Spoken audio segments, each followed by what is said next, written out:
Hi, this is topic 3, the eco-leadership paradox, which is taken directly from your text, and the chapter in the text is by Simon Weston, and Simon Weston has written extensively on eco-leadership. So the focus of this chapter is on eco-leadership, but we also have other things in there with regards to leadership and sustainability, leadership and peace. But I first of all wanted to talk about paradox. This week I posted up an article about paradox and context in mindfulness practice and self-awareness. And I thought it was particularly insightful what they wrote about paradox. And this article comes from Mindful Leader, and I think it really gives a good context for this. This concept's really important, and it gives a good context for topic 3. So in the Mindful Leader, they say, during these protracted times of our global pandemic, social and racial unrest, and highly charged political climate, we are confronted with daily experiences of paradox. And I think this is really important as a contemporary issue in leadership. According to the Merriam-Webster dictionary, one meaning of paradox is a statement that is seemingly contradictory or opposed to common sense.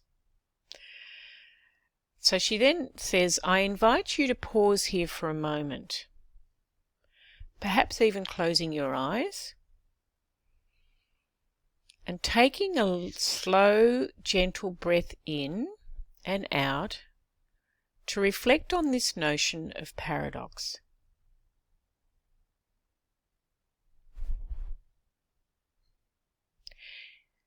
In what ways might it be showing up for you right now? Consider what you notice from print and online media and conversations with others. Consider how paradox may be showing up for others around you, your families, communities, country, and the world. When we think about this cascading awareness of paradox, things can get pretty complicated pretty fast. You see, paradox is one of the perpetual launching points that keeps our brains busy processing, translating and interpreting data around us as it engages in deliberate sense-making while we more consciously try to make sense of the world and all that is happening in it. It is in these spaces and places that we are called to remember that context matters. The way we process and interpret paradox is related to our life experiences, our crucibles, so our crucibles of leadership, our celebratory moments, and everything in between. So having said that, paradox is important in the context of leadership for sustainability and eco-leadership, because we need to be able to hold an approach that is oriented towards nature, but is also oriented towards the organisation and towards organisational performance, and also to be able to hold the tensions of different types of leadership. So Simon Weston has talked about, has explored and written about the 4 discourses of leadership. The first one being a controller discourse, the next one being, which is control and command, the next one being a therapist discourse, which is very much about taking a therapeutic approach. A lot of people who are counsellors come from a therapeutic background, take that approach to leadership, people in healthcare. And then we move into a transformational approach to leadership, which is very visionary.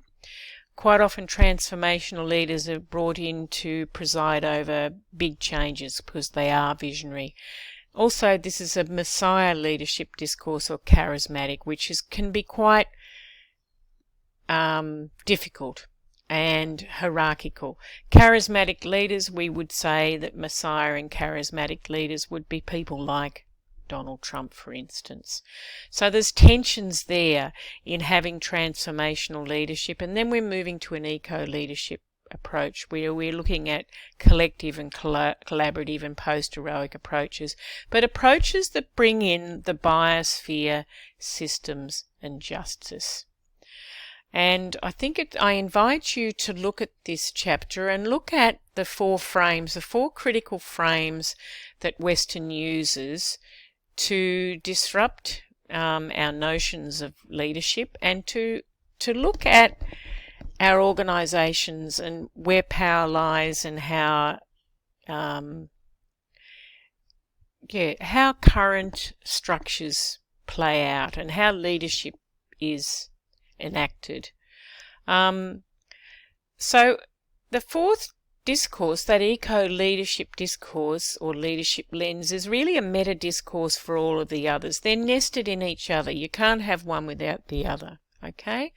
And they're not mutually exclusive, and different ones operate in different situations. So, for instance, if you're in an emergency, you'd want to go to control and command, because you need to know with certainty who's in control, what the situation is, what the things are that you have to do. So we can't say that one's better than the other or worse than the other. They're nested. But an eco-leadership discourse embraces all.